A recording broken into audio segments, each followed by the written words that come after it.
Oui, vraiment. Oui. OK. So, Valerie, je te céderai la parole pour présenter notre prochaine conférencière. Merci, Benoît. Donc, comme conférencière invitée pour le colloque, on a le plaisir d'accueillir la docteure Valerie Trouet, qui est paléoclimatologue, écrivaine et conférencière. En tant que professeure au laboratoire de recherche sur les cernes des arbres à l'Université de l'Arizona, elle utilise les cernes des arbres pour étudier le climat au cours des 2000 dernières années et son influence sur les écosystèmes et les systèmes humains. Elle est née et elle a grandi en Belgique où elle a obtenu son doctorat en génie des biosciences à la KU Leuven en 2004.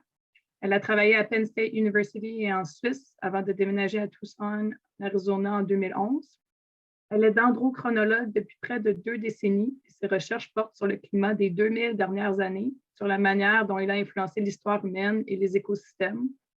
Elle a étudié l'influence du climat sur des événements historiques tels que la chute de Rome, la crise ottomane et l'âge d'or de la piraterie. Ses recherches l'ont amenée en Afrique subsaharienne, en Sibérie, dans la Sierra Nevada californienne et dans les Balkans. Bref, elle a beaucoup voyagé et elle a fait partie d'une équipe qui a trouvé le plus ancien arbre vivant connu en Europe, d'un âge respectable de 1075 ans. Elle a publié plus de 80 articles scientifiques et elle est une chercheure émérite de l'Université de l'Arizona. Et c'est aussi une boursière Kavli de la National Academy of Sciences. Donc, bienvenue à la professeure Trouet. And thank you so much for being part of this conference today. So I'm going to let you do your conference. Thank you. Thank you so much, Audrey and Benoit. I want to start by saying that Benoit had invited me to speak in French, and I kindly asked him if I could speak in English instead, because yes, I'm Belgian of origin, and despite my name, I'm actually from the Flemish-speaking part of the country. And although I speak French quite fluently, it's, you know, I've lived in the US for a long time, and it's been a while. So I think it'll be easier for me. Thank you all for your understanding to give this talk in English. And thank you very much for the very kind introduction. I'll start by sharing my screen here.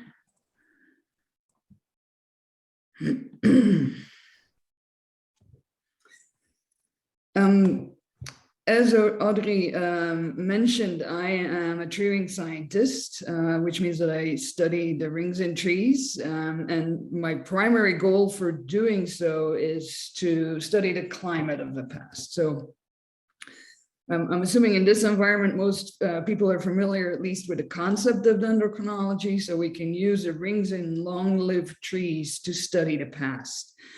And in my group, we use tree rings and other data as well. As I mentioned, primarily to study past climate change, but then also to see how it has influenced human societies on the one hand side, forest ecosystems on the other hand side, and also the carbon cycle and forest disturbances, and then how all of these things are linked to each other. Today I won't talk about the carbon cycle as much. I'll talk about most of the other aspects.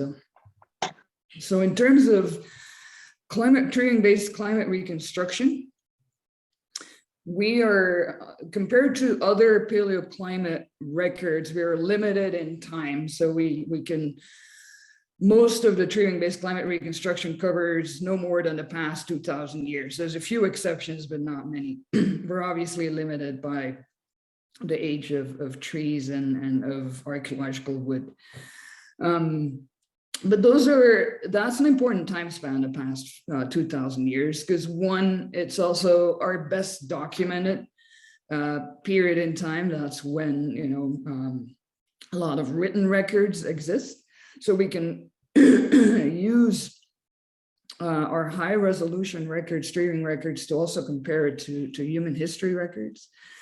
And also these are the kind of time spans that we care about looking towards the future. So these are the time spans when we're talking about future climate change, we're talking about often about 2100 as a goal, 2300, 100 to 300 years in the future. So these are the time scales that we care about for current society. You know, what's going to happen in 10,000 years in the future, there's not much this generation can do about it. What's going to happen 100 years in the future, we do have an impact on that. One important concept before I go further, one main concept in dendroclimatology, so in the use of trees to reconstruct past climate, is that we don't use the same trees to reconstruct different aspects of the climate. So for instance, if we want to reconstruct temperature of the past, we go to cold climates. We go to areas where the trees are limited in their growth by how hot or cold it is, like Alaska, like Canada, like the European Alps.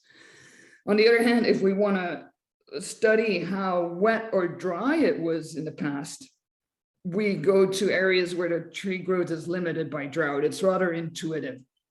So if you go to Alaska or Canada, it's going to be difficult to find trees that are limited enough by drought to reconstruct that drought.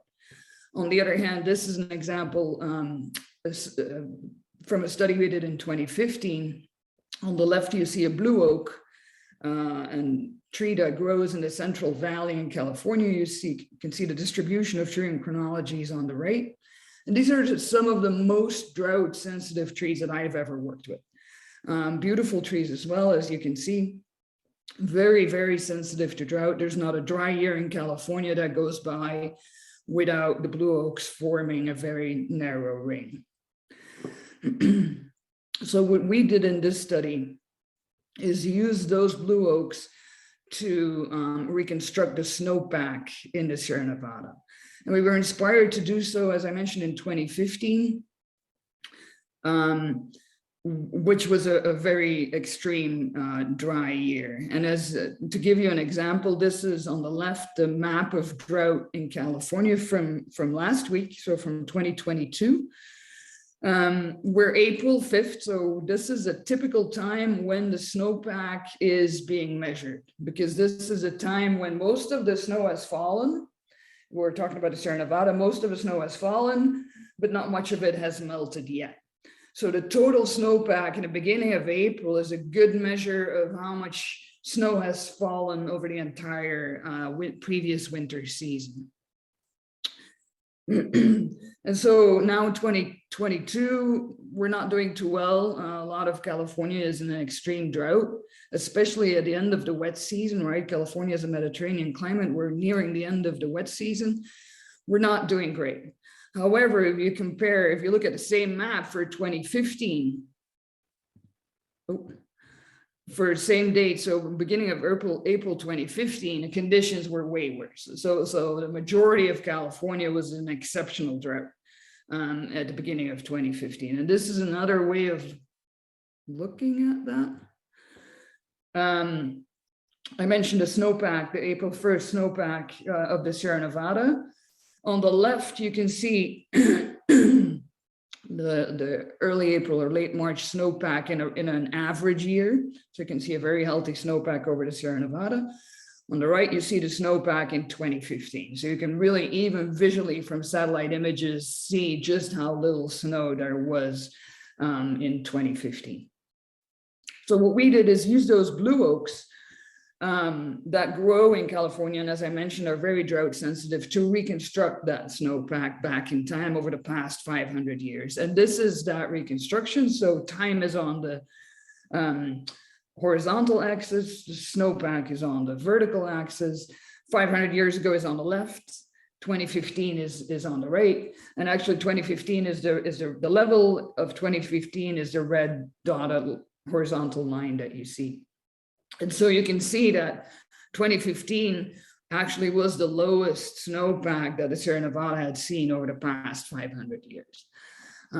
These are the kind of results that draw the attention from the media. So we published this paper online still in 2015. So when the drought was very much still ongoing, and we got an awful lot of media attention from it, for instance, here, and the New York Times talked about it. And that inspired us. So this was work led by Sumaya Belmeshri, a postdoc in my group at the time. this let us really created a bit of a game. It was a bit of a game changer in our thinking in my group, as in we are dendroclimatologists. We are experts that can use a tool that can really answer some pressing climate change issue.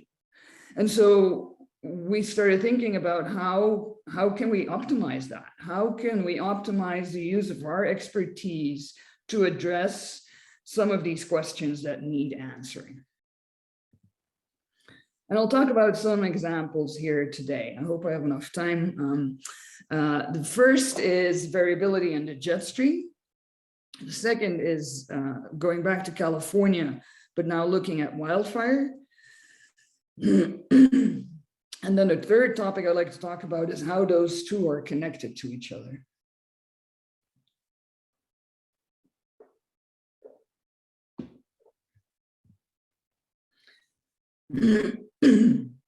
So for those of you who might need a refresher on what the jet stream is, the jet stream are the winds that blow high above the Earth's surface. So we're talking at the tropopause, about 10 kilometers above the Earth's surface. The jet stream blows in an eastward direction over at high elevation. You can think of it as when you fly from, let's say from Eastern Canada to Europe, it will be much faster in that direction than if you have to fly back. Because the tropopause where the jet stream blows is about the elevation at which airplanes fly. So if you fly eastwards, you're flying with the jet stream and you'll be much faster than if you have to fly back and you have to fly against these strong winds. So the jet stream are these winds, part of the Earth climate system. They, because of the Coriolis force, they blow in an eastward direction. But there's something happening to the jet stream under in recent decades, namely that the jet stream is slowing down and it's meandering. It's making bigger waves as it moves around the northern hemisphere. You might have heard about the term the polar vortex, meaning which is a popular term in the media, but it really means that when the jet stream, as I mentioned, it meanders, it creates weather extremes. It creates cold weather, colder than normal weather in some areas, warmer than normal weather in other areas. So you can think of the jet stream, at least this jet stream that I'm showing here in the northern hemisphere, as the boundary between cold air in the Arctic and warm air in the tropics. So in a very simplified model, warm air in the tropics, when the jet stream moves further south than normal, that cold air comes further south than normal. If it moves further north than normal, if it makes a northward wave, then the warm tropical air moves further north than normal.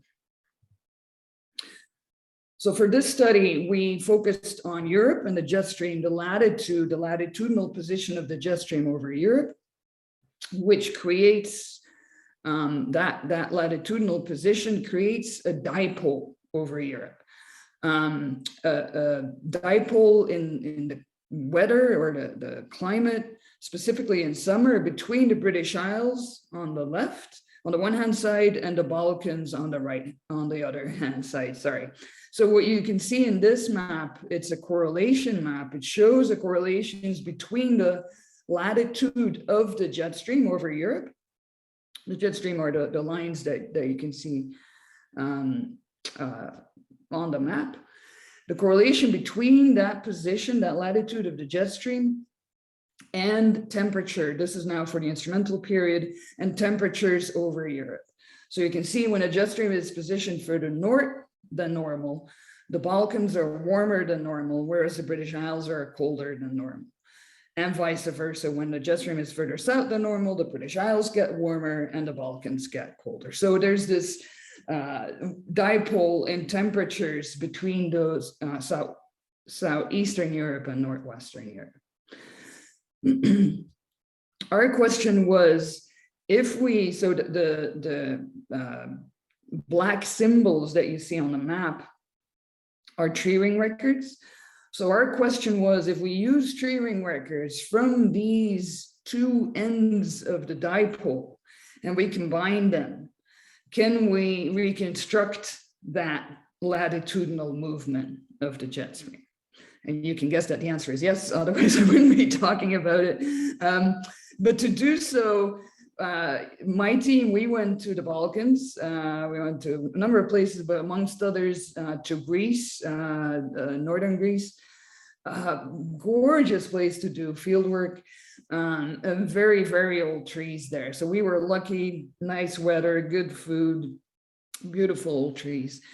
On the left, you see a photo of my colleagues Milos Ridval and Rob Wilson, who were doing similar work in Scotland. So we used their data to for the Scotland chronology.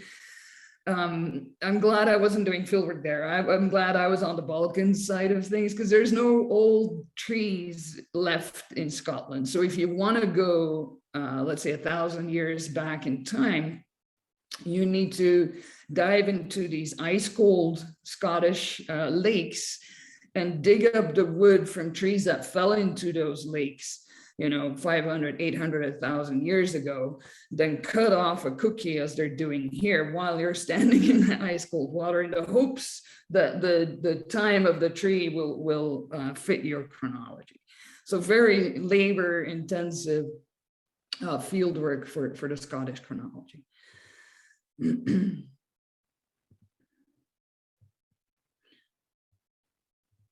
Sorry.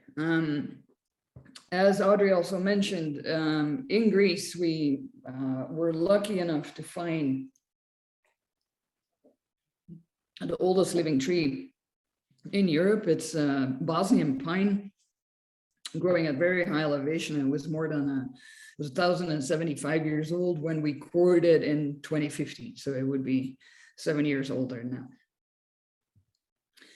So when you combine all of these tree ring records, that is the black line that you see here. So again, time is on the horizontal axis. Now on the vertical axis is that latitudinal shift in the jet stream over Europe. The orange line is the instrumental record of the latitude of the jet stream over the past 70 years. The black line is our reconstruction from tree rings. And so you can see that the tree rings, the variability in the tree rings matches the variability in the position of the jet stream quite well. So this means that we can use this relationship between the instrumental data and the tree ring data to reconstruct the jet stream position further back in time. And so, as I mentioned, we went looking for really old trees, and we were able to develop an 800-year-long reconstruction of the jet stream. I'll show you the reconstruction in a second. I want to take one step back here, because this is, I think this is really cool. What we did is I won't go into too much detail, but to get at a temperature signal, to be able to reconstruct temperature in a place like the Balkans, where it's actually rather dry, we work with the density of the wood rather than with the width of the ring. So we measure the density of each ring, and specifically the density of the late wood of each tree ring. So what you see here is a close-up, a microscopic photograph of a series of tree rings. So you see the early wood, the late wood with denser wood, then the early wood of the next year, the late wood of the next year, and so forth. And so the tree ring boundaries that we see with the naked eye is the transition between the late wood from one year that looks very different from the early wood from the next year. But when we measure the density of the wood, what we really measure is how thick the cell walls are of these wood cells in the late wood. That is a measure of that's what the density of the wood depends on. So we develop chronologies of how the density of the wood, so the thickness of the walls of these late wood cells. And then we related that to the jet stream, which, as I mentioned, are processes that happen 10 kilometers above the Earth's surface, pretty much at a hemispheric scale. So to be able, and it works, to be able to link these subcellular level measurements to these hemispheric scale climate dynamical patterns, I think that is, I was hoping that it would work, and I'm very glad that it did.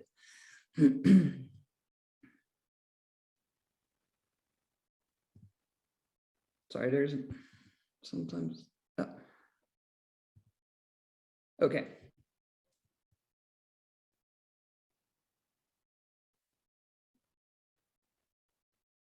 My PowerPoint is a little acting strangely. This is a reconstruction that we developed.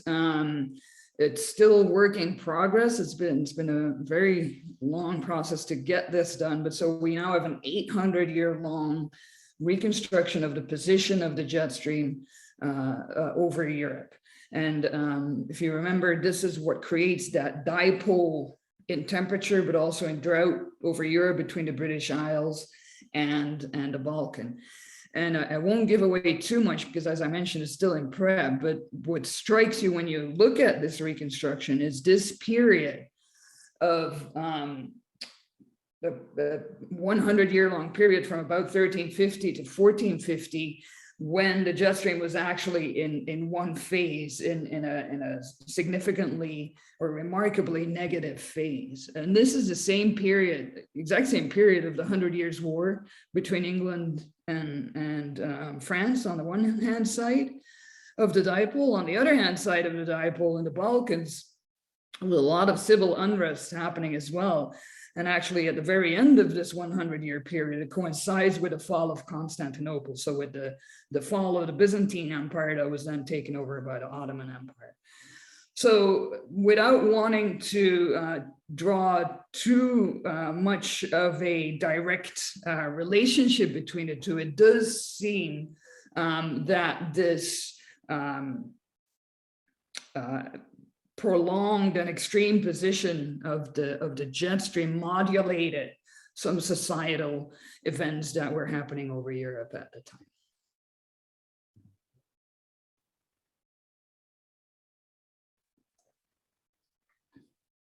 All right, let's switch gears and move to California.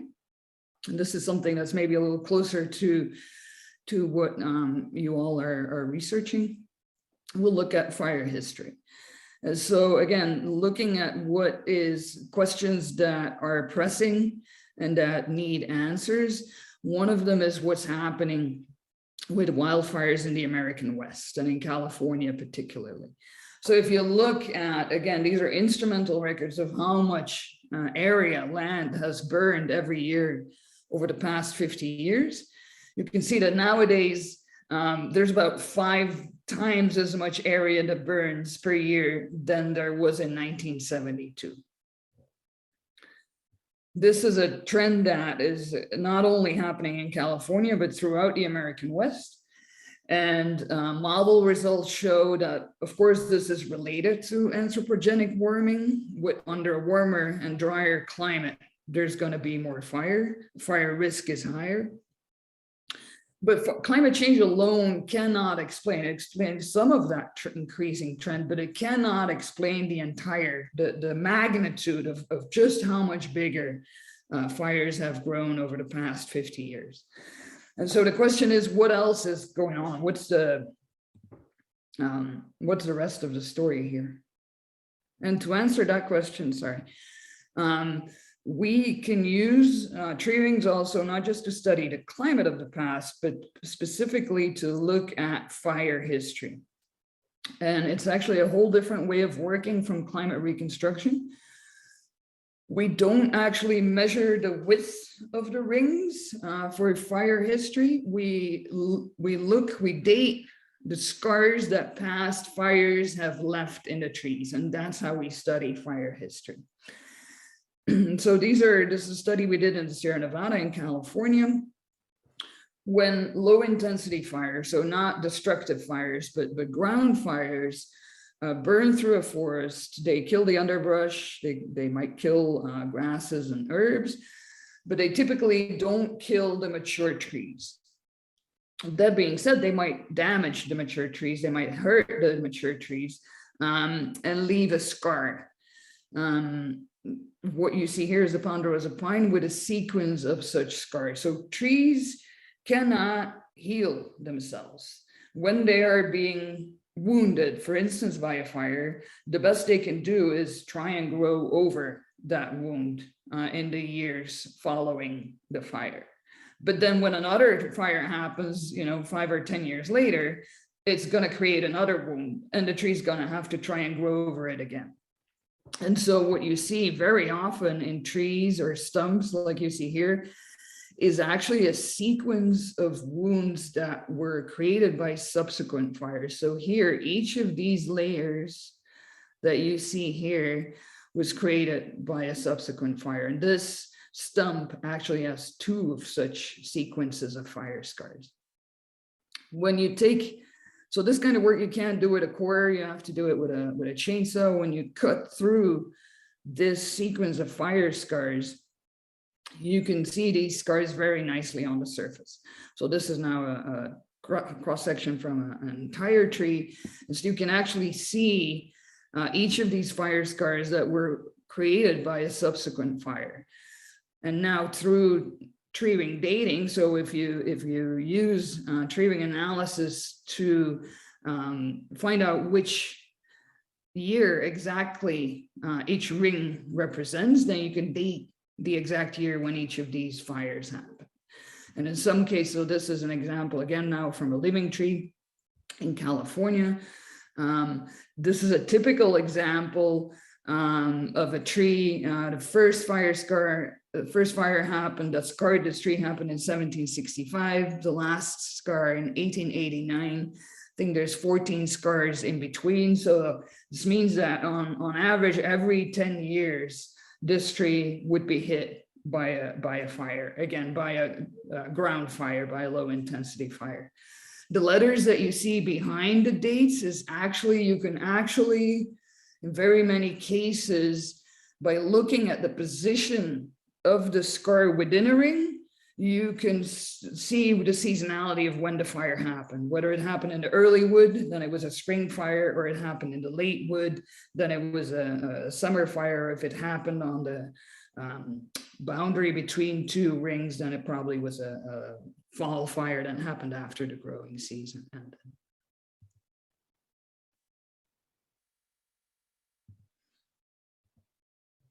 So what we did is, and this is work I did when I was doing a postdoc at Penn State, is we don't do this kind of work based on one sample, obviously. So we put together a network of fire history chronologies from almost 29 sites, as you can see here, throughout the entire Sierra Nevada. This was great field work to be doing.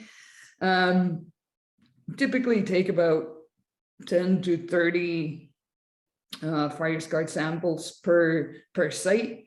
And so in total, we dated, we collected almost 2,000 samples from these 30 sites, dated almost 20,000 fire scars in those 2,000 samples. And then you can basically put it all together. So this now shows the fire history overall. So putting all 30 sites together, fire history of the Sierra Nevada in California, going back to 1490. And you can see this is, again, a very rough index, but it shows which years were the big fire years in California. For instance, this peak here is 1829. When I think 25 of the 29 sites, they all burned in that year. And so that doesn't mean that it's one big continuous fire. I mean, these are sites that are 600 miles apart, right, from north to south. But it does mean that the conditions in 1829 were such that they were very conducive to fire, so very high fire risk. And indeed, when you compare that fire chronology to an independent drought reconstruction, this is again a correlation map, you can see that, and this is not that surprising, when the big fire years happened when California was at its driest. So the driest years also corresponded to the largest fire years. Now, how do we put this together? So we're getting to the third part of the talk. How do we combine this fire history with the jet stream dynamics that I was talking about earlier?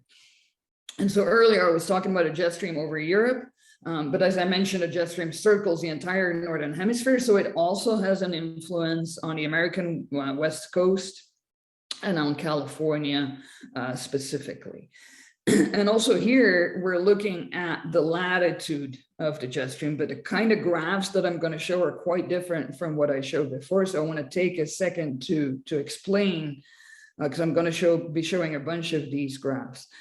Now the horizontal axis is the latitude, so from the equator to 90 to the pole, the latitude of the jet stream.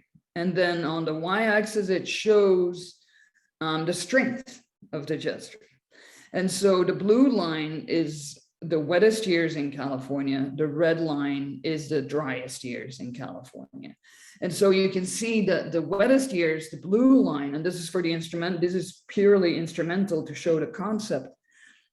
Blue line, California is wettest when the jet stream is strong and when it's located, you know, at around 30 degrees north, which is right where California is. So when the jet stream is you know, coming straight over California, it brings moisture with it. It brings rainfall with it, and you get very wet years in California. Dry years, on the other hand, the jet stream is much weaker, and it can be pretty much anywhere. It doesn't need to be over California. It can be located further north as well. So the strength of the jet stream and its position determine to a large extent how wet or dry California is going to be. I mentioned this is based on the instrumental period. We now also developed a tree-ring-based reconstruction of the jet stream over California.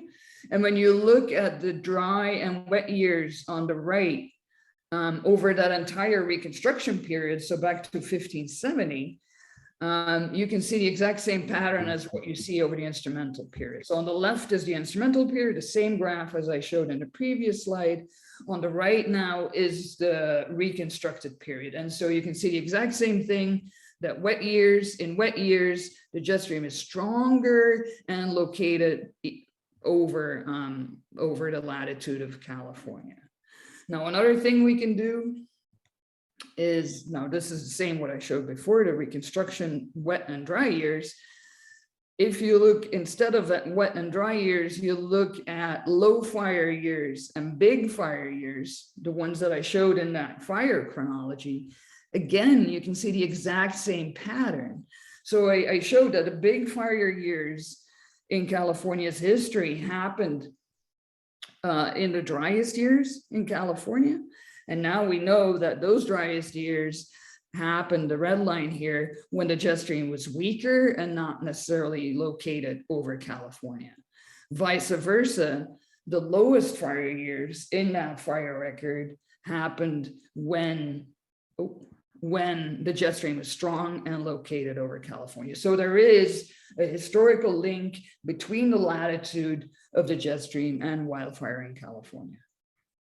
However, when you look at wildfires in the 20th century, so not historical fires, but now over the annual area burn data, you can see that that relationship, that's here on the right, that relationship disappears. So if you look at precipitation in the 20th century and the jet stream, this is what I've been showing all along. So strong jet stream over California in wet years. I've shown that in the past that was the same for low fire years, but over the 20th century, that relationship disappears. So that same pattern that we've been seeing throughout no longer exists for wildfires in the 20th century. So something else is happening. So in conclusion, 20th century California fire extremes are no longer coupled with that. MPJ stands for the North Pacific jet stream behavior. And the reason for that is that the same reason that I was mentioning before is that there's something else happening. Climate change, and climate is no longer, is not the only driver of the changes in fire behavior that we see in California. And the other important reason for changes in fire behavior is a century of fire suppression. Now, all right. So this is a similar photograph to what I showed earlier, right? So a sample with all of the fire scars.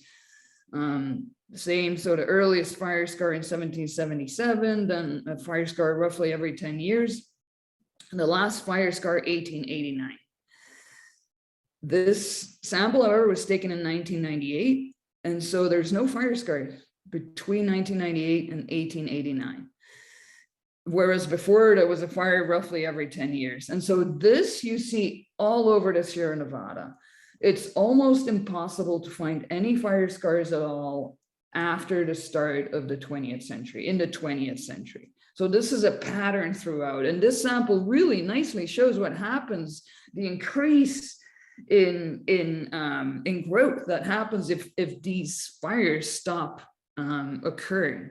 And so what happened is that Smokey the Bear the Forest Service was established at the start of the 20th century with the mission of protecting Western forests. And without knowing any better, they thought that part of protecting the forest was suppressing fires, was fighting fires. And so throughout, this is not just in California, throughout the American West, since the start of the 20th century, we've been very effective. We've been very good at putting out fires, but that means that we've disrupted this system of frequent low intensity fires that was the actual natural part of the ecosystem of those forests. This is work done by my colleague, Dr. Alan Taylor at Penn State. It's repeat photography. I think this is a very nice visual way of showing the change in the forest that has happened through fire suppression. So this is a photo taken in 1923 in a forest in Northern California. You can see almost a park-like forest structure with tall, mature trees. This is a man standing here for scale with fire scars in them. And then a layer of underbrush, of grass and shrubs, but that layer is under control.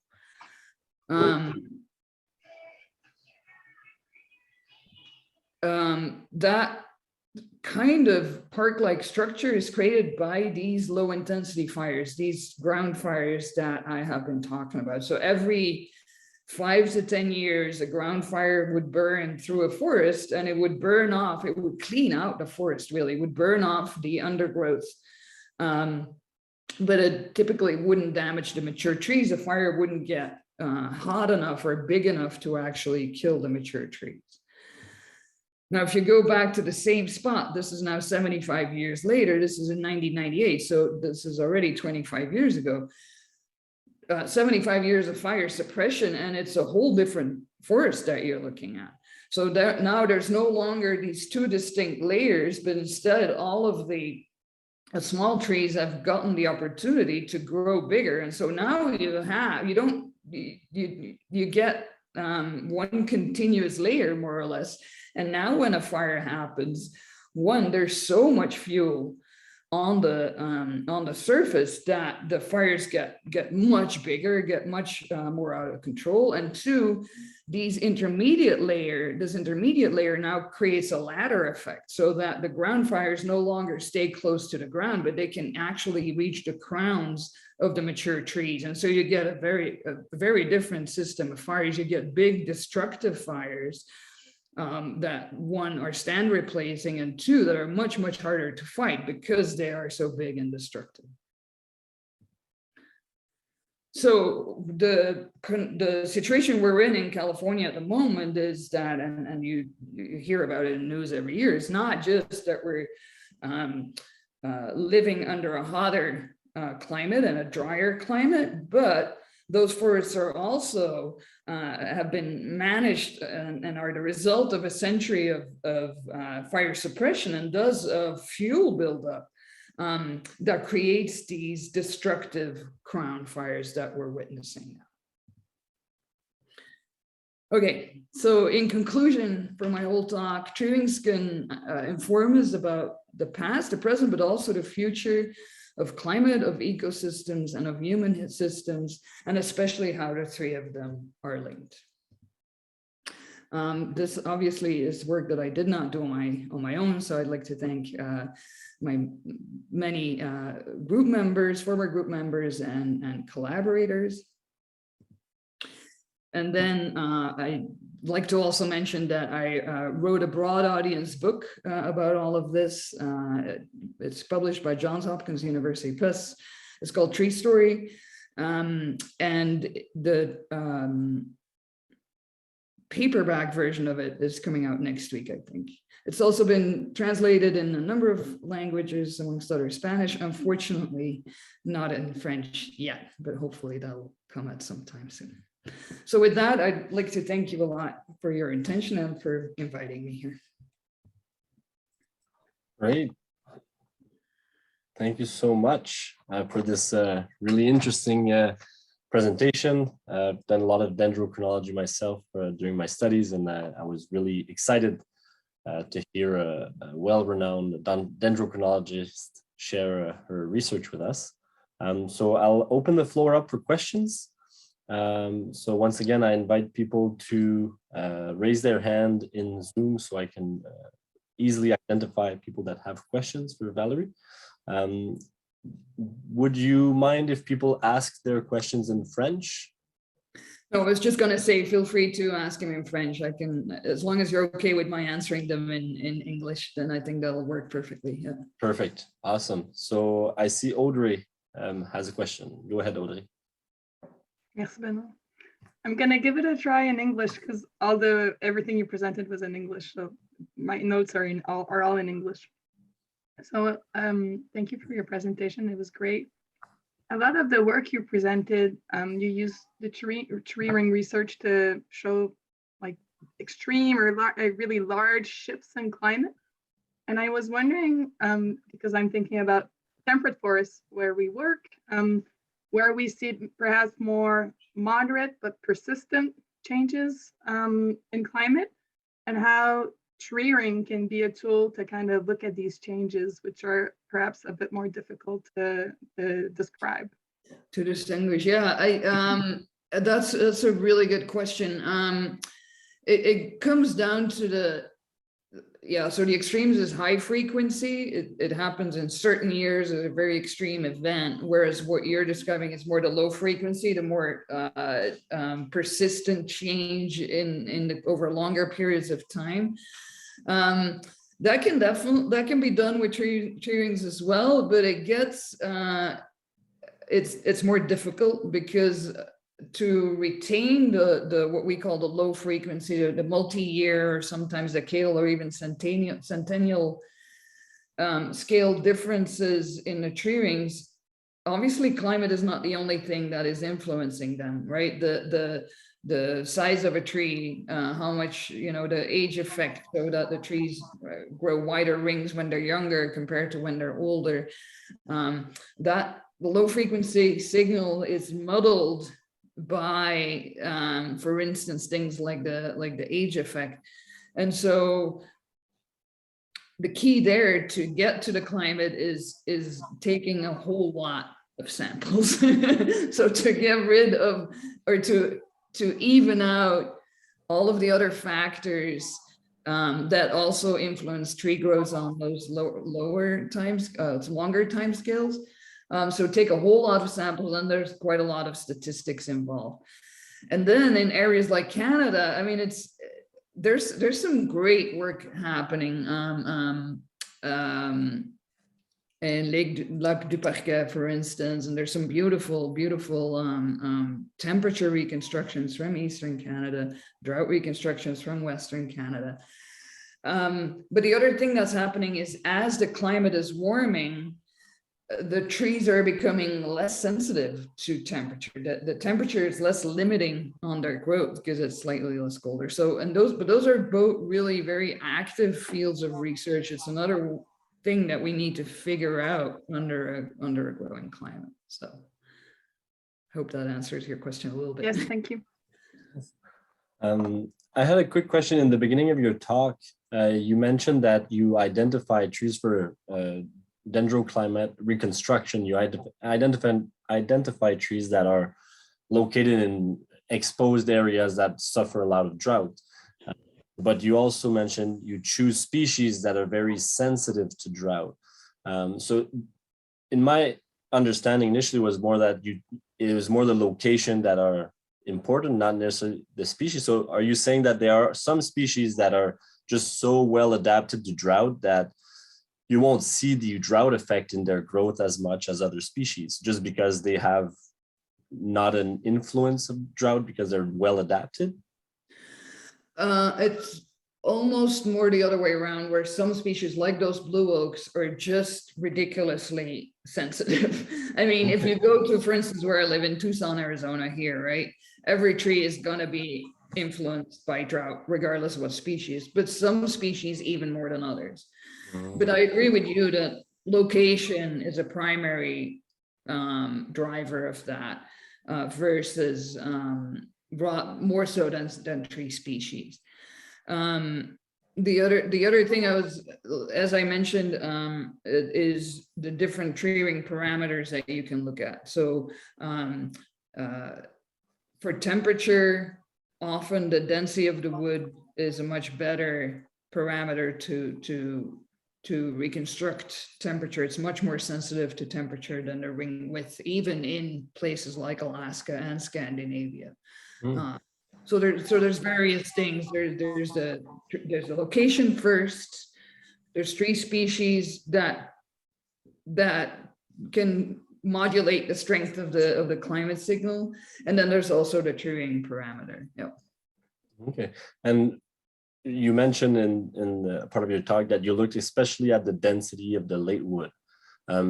Did you try both and you ended up finding that late wood was the most well correlated with the climate? Yes, and I must admit, this is like research into what aspect of density is not, that's not what I discovered. That's colleagues of mine in the past decades have done that research. But yes, it's actually the maximum density of the ring width, which happens in the late wood. So you saw on that microscopic image that the cell walls are thicker and the wood is denser in the late wood. And that's when, the absolute maximum density within a year is the most sensitive to temperature. What's interesting is that it isn't a late wood, so it has a very limited seasonality. So the late wood is typically formed from mid-July, depending on where you're at, mid-July, August, maybe into September, right? And then the growth stops. So you can, all of our reconstructions are summer. Like with density, you can only really get that height of summer because that's when the late wood is formed. And so there is also analysis, but that's less well understood in the minimum density that happens in the early wood. And that can be a better parameter for drought, actually. But one thing worth mentioning is that this kind of density work, up until now, it's extremely labor intensive. There's a lot, it's much more work than measuring tree rings. You have to like cut the samples up into little pieces. You have to x-ray them, then you need to, anyway, it's a very long process. So often when we do that with a specific aim of reconstructing temperature, and we go in it for that. But now we actually, sorry, I can keep talking about this. Now we have a project with the University of Ghent in Belgium, and they have a 3D, not a 3D, sorry, an X-ray MRI scanner where you can just put your tree cores in it, run it through the MRI scanner, and your density profiles come out. So that is a game changer. That is at a much higher resolution than we've been able to do up until now as well. So one is the ones that is fully functional. It wasn't designed for dendroclimate, so there's still a few nicks that need to be ironed out. But once that is fully functional, then we'll be able to measure density at a much faster pace. Yeah, because that was my follow-up question is, you can't do this directly on a tree core or a disc. Like you have to cut a small piece out and put it under a scope or. So you do it directly on the core, but so as I mentioned, up until now, we've been doing it using, you take an X-ray image of the core. And because the fiber angle has to be really straight, you need to cut the core up into little pieces because the fiber angle is going to move around along the core. So you take an X-ray image and then basically you calibrate the amount of light that comes through that image. The more light, the less dense the wood's going to be. And so that's how you can measure how the density varies from year to year. A third way of measuring density, but again, this is also work in progress, is, as you mentioned, is looking at the wood anatomy, is measuring the cell wall thickness itself. And also now, because there's so much progress in computer capacity and the speed and image and memory of computers, we're now able to store these big detailed images and to automate the measurement of the actual measurement of the cell wall thickness. But this is also work in progress. Yeah. Awesome. Thank you very much. And we have another question by Tim, another dendrochronologist from our institute. Hey, Tim. Hi, Valerie. Thanks a lot for this wonderful talk. This was really interesting. I'm interested in your perspective on, everything that you've presented today has been basically looking at the lateral cambium at breast height in a specific location for one tree, and then scale that to something that happens at the hemisphere. So, it's astonishing for me that you can find these correlations, because there's so much in between these, what happens in a few cells in a very specific location on the tree, and then go to like half the world, basically. Now we've already started breaking into this, but where do you think are the crucial areas to better understand everything that's in between these two things, what happens at the cambium level and at the hemispheric level? Because we've already dove into how wood anatomy can be better utilized to understand these processes. But, what about ecological sampling, better understanding the ecosystem and the context in which that tree was? Where do you think are really kind of the key areas that we need to address and the key questions to better get the scaling right? Scaling right, yeah. Very good question. It's a trade-off, right? It's a trade-off because we want to go back as far as possible. So we go for the oldest trees, and then you're limiting your data set. I'd say it's a trade-off because while I'm doing that sampling, I realize like I am simplifying things. I'm really simplifying it for myself. I'm going for the MXD. I'm going for the oldest trees. I'm going straight. I cannot also do, for instance, the ecological sampling, but I'm very grateful that other people do this. And I think, especially as our climate is changing, we talked about this a little bit as well with Audrey, as we're no longer working under constant either understanding how trees react to the climate better through ecological sampling, through, to be honest, a key limiting factor is the lack of reliable instrumental data in many places, right? To best understand how your trees react to temperature variability, you need a temperature station thermometer close by, and ideally that's been there close by for 50 years or more. So it's a combination. It's not just the tree rings that are limiting or to improve our understanding of how trees have reacted to the climate in the past and will continue to react. It's also the instrumental. That's the strength on the one hand side of tree ring data. You can actually calibrate them against instrumental data, But then you need good quality instrumental data to do so. And then, yeah, as discussed with Benoit, looking at other training parameters, at wood anatomy, at other ways of measuring density is yeah, it's a good way as well. Great question. I'll keep thinking about it. Great. Thanks a lot, Tim. Any other questions in the room? I'm looking quickly in the chat. If not, well, I welcome everyone to thank Valerie for the really excellent presentation. It's great to hear a bit some more from another part of the Northern Hemisphere. So it was really exciting for us to have you with us.